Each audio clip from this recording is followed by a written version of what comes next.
안녕하세요. 나눌수록 충전되는 2호 발전소 타워러브 정광영 리포터입니다. 이번 주 화요일 4일은 바로 입춘이었죠. 입춘은 24절기 중 첫째 절기로 대한과 우수 사이에 있는 절기입니다. 예전부터 입춘 추위는 꿔다 해도 한다라는 속담이 있을 정도로 봄이 시작되는 걸 반기는 분들이 많은데요. 추운 겨울이 지나고 봄이 곧 시작되니 웅크렸던 몸도 활기차게 깨워보시기 바랍니다. 반가운 입춘과 함께하는 광포터의 위클리 섹스 리포트. 이번 주 순서는요, 세계 위클리 섹스 뉴스부터 펀펀한 섹스 리포트입니다. 과연 어떤 내용일지 지금부터 저와 함께 들어보시죠. 위클리 성스러운 섹스 뉴스. 첫 번째 뉴스. 성관계하면 땡땡땡 늦춘다. 성관계를 덜하면 갱년기가 빨리 온다는 연구 결과가 나왔습니다.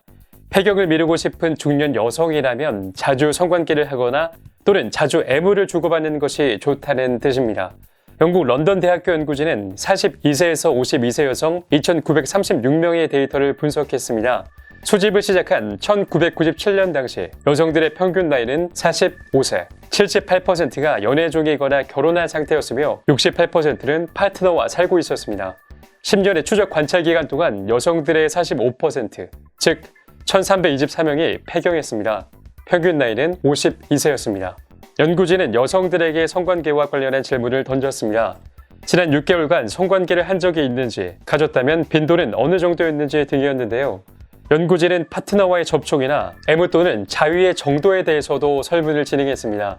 그 결과 매주 성관계를 하는 여성들은 몇 달씩 성관계를 하지 않는 여성들에 비해 갱년기를 맞이할 위험이 28% 낮았습니다. 파트너와의 접촉이나 애무, 그리고 자위도 마찬가지 긍정적인 영향을 미쳤습니다. 저자 중 한 사람인 루스 교수는 성관계와 폐경의 이런 관계에 대해 성관계를 하지 않으면, 즉 임신할 확률이 떨어지면 여성의 몸을 배란에 투자하지 않기로 결정을 내리는 것 같다고 설명했습니다. 이번 연구 결과는 로열 소사이어티 저널에 실리고 건강포털 코미디닷컴 등이 보도했습니다. 새해가 되고 나서 한숨을 푹푹 쉬시는 분들이 많은데요. 그 이유 중 하나가 바로 여성 갱년기 때문이라고 합니다. 갱년기람은 나이를 먹어서 누구나 겪어야 하는 것이지만 또 누구나 겪기 싫어하는 것이 갱년기죠. 그래서 오늘은 새해를 맞이해서 갱년기를 조금 늦출 수 있는 방법에 대해 설명드린 기사였습니다. 역시나 양과 음의 합은 여러 이점들이 많이 있지만 그중 갱년기도 늦출 수 있다는 연구가 나왔네요. 새해 한 살을 더 먹었더라도 더 기운차게 힘내서 원활한 관계를 즐기셔야겠습니다. 두 번째 섹스 뉴스입니다. 전립선암 예방치료, 사후 관리법은? 방광 아래 밤톨 크기의 전립선은 그 크기는 작지만 위, 폐, 대장 다음으로 한국 남성들에게 암이 잘 생기는 장기입니다. 그만큼 암 예방과 재발 방지를 위한 관리가 필요한데요. 전립선암의 고위험군은 고령, 높은 남성 호르몬 수치, 가족력, 비만, 당뇨, 유해 환경 종사 등에 해당하는 사람들입니다. 잘못된 생활 습관도 전립선암 발생과 처리, 재발 위험을 높이죠. 전반적으로 유전적인 영향보다는 외부 요인과 생활 습관이 전립선암과 높은 상관성을 보인다는 점에서 건강한 생활 습관을 유지하는 것이 무엇보다 중요합니다. 전립선암 환자는 근력 운동도 신경을 써야 하는데요. 전립선암은 치료 시 대부분 호르몬 치료를 받게 되는데, 호르몬 치료를 받게 되면 남성 호르몬을 차단시키게 되어 근육이 빠지고 근력이 줄어드는 부작용을 경험할 수 있습니다. 그렇기 때문에 전립선암 경험자는 치료 중이거나 치료가 완료되었다 하더라도 근력 운동을 꾸준히 하는 것이 좋습니다. 건강한 식단 관리는 당연하겠죠. 동물성 식품 위주로 식사를 하는 미국과 유럽에서는 전립선암이 암 발생률 1, 2위를 기록할 정도로 동물성 지방의 과다 섭취와 채소 및 과일 섭취의 부족은 전립선암과 높은 상관관계가 있습니다. 전립선암의 예방 및 치료 후 재발 방지에는 동물성 식품에 포함된 포화지방 섭취는 줄이고 신선한 채소를 중심의 식단 구성이 도움이 됩니다. 우유에 포함된 지방 역시 동물성 지방에 해당하므로 저지방 또는 무지방 우유를 선택하고 절주를 해야 하는 게 포인트입니다. 여러 연구를 통해 토마토에 든 라이코펜이라는 영양 성분이 전립선암 발병 위험을 낮춘다는 것이 입증됐고, 당근에 든 카로틴도 전립선암 발병 위험을 낮춘다는 보고가 있습니다.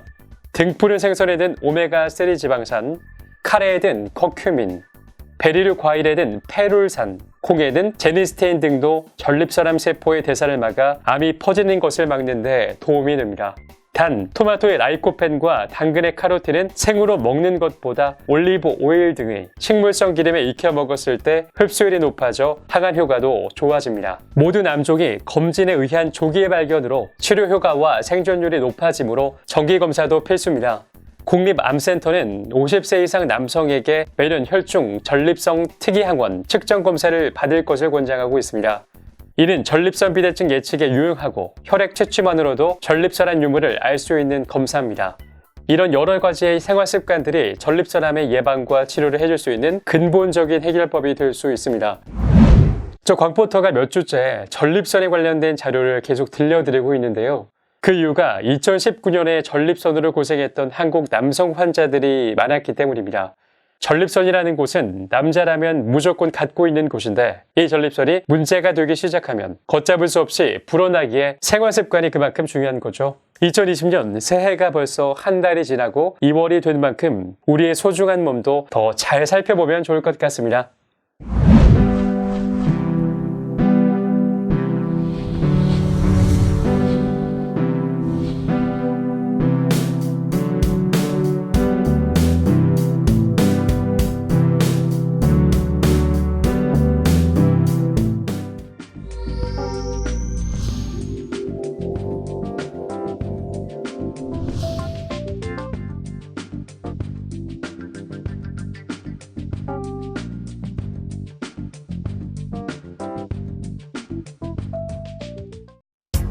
당신을 에너지 오르가즘 강연으로 초대합니다.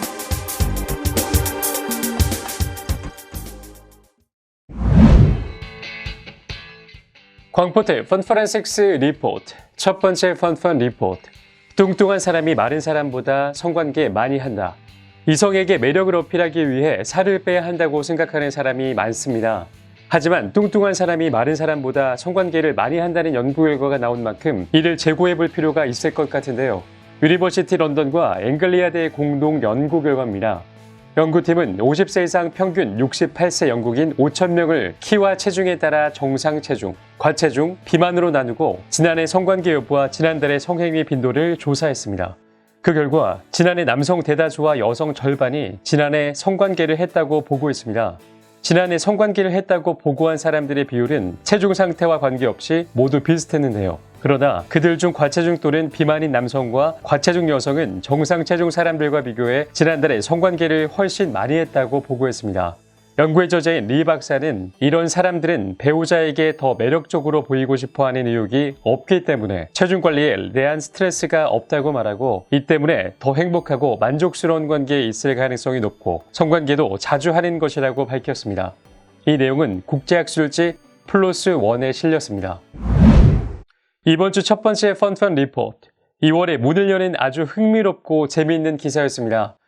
바로 기상초대한 팩트. 뚱뚱한 사람이 마른 사람들보다 성관계를 더 많이 한다는데요. 이성에게 매력적으로 보이기 위해 피나는 체중 관리와 노력을 하는 사람들보다 뚱뚱한 사람들은 남의 시선을 신경 쓸 일이 없기 때문에 체중 관리에 스트레스가 없다고 하니 참 긍정적인 마인드인 것 같습니다. 그리고 잘 생각해보면 인생을 살아감에 있어서 내 인생은 내가 즐기는 것이지 남의 시선에 신경 쓰기 위해 사는 것이 아니니까 이 기사처럼 편안한 마음으로 모두 성관계에 힘쓰자고요. 두 번째 펀펀 리포트. 2020년 성에 대해 밝혀낸 7가지. 성은 아직까지도 미지의 영역입니다. 여전히 밝혀지지 않은 것들이 많지만 과학자들은 탐험을 멈추지 않을 것입니다. 2020년은 성에 관한 연구가 활발히 이루어지고 또 많은 것들이 밝혀질 해라고 하는데요. 새해 성에 대한 연구 중 흥미로운 발견들을 소개합니다. 첫째, 클리토리스라고 말하는 것만으로도 성적 만족도 높아진다. 클리토리스는 성적 즐거움의 열쇠입니다. 하지만 일반적으로 사람들은 성관계를 떠올릴 때 삽입성교를 우선순위로 두는데 클리토리스의 중요성은 두말할 나위가 없습니다. 이를 뒷받침하는 연구에 따르면 클리토리스라는 단어를 사용하는 것만으로도 성적 만족도가 높아지고 가짜로 오르가즘을 연기할 가능성이 줄어듭니다. 특정 신체 부위를 포함해 성관계에 대해 이야기하는 것이 편할 때 사람들은 다양한 기분 좋은 자극을 받을 가능성이 높다는 것이죠. 연구 결과는 성생활에 대해 공개적으로 이야기하는 것이 왜 중요한지 알려줍니다. 둘째, 모든 오르가즘이 좋은 것은 아니다. 오르가즘은 좋은 성관계의 지표가 아닙니다. 연구에 따르면 사람들의 55%는 육체적으로 상해를 입었거나 성적으로 강압적인 상황에서 일어난 오르가즘 등 나쁜 오르가즘을 겪은 것이 있는 것으로 나타났습니다. 셋째, 헌신적인 커플일수록 성적 만족도 높다. 부부치료 프로그램에 참여한 커플들에게 일주일간 서로에게 최선을 다하도록 한 결과 성적 만족도가 높아지는 것을 발견했습니다. 또 성적 욕구가 충족되는 파트너에게 더 헌신적인 경향이 있었습니다. 연구팀은 헌신과 성적 만족도가 양방향으로 영향을 미친다고 밝혔습니다.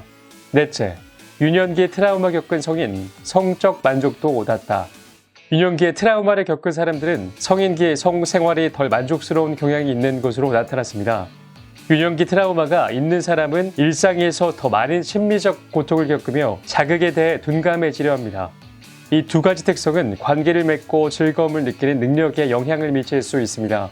다섯째, 남자는 여자보다 시각적이지 않다.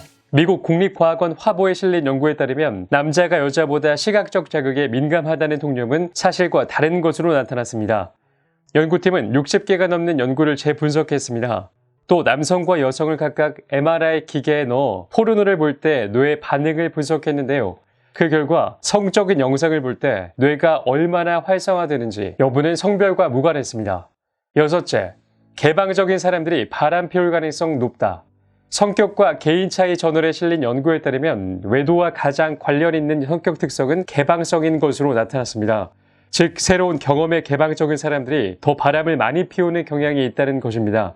개방적 성격 특성을 가지고 있는 사람은 새로운 자극을 쉽게 받아들이고 더 창의적이고 성적으로도 개방되어 있으며 더 외향적이었습니다. 일곱째, 성기에 자신감 있으면 성기능도 업. 외음부나 음경에 대한 자신감은 성관계 중 쾌감에 영향을 미칠 수 있습니다. 성부부치료 저널에 실린 연구에 따르면 성기에 자신감을 느끼는 사람들은 성관계 동안 성기능에 대한 스트레스를 덜 받는 경향이 있고 성기능이 더 좋아졌으며 유달이 잘 이루어지고 쉽게 오르가즘을 느끼는 것으로 나타났습니다. 2020년에 알아야 할 성에 대한 연구 베스트 7이었습니다. 정말 유익한 기사였는데요. 여러분은 몇 번에 놀라셨나요? 저 광포터는 개인적으로 2번 모든 오르가즘이 좋은 것은 아니다와 5번 남자는 여자보다 시각적이지 않다라는 논문이 충격적이었습니다. 우리가 일반적으로 알고 있는 신념과는 많이 다른 기사였기 때문인데요. 역시 우리가 알고 있는 통념 고정관념이 이렇게 무서운 것이라는 걸 다시 한번 느꼈네요.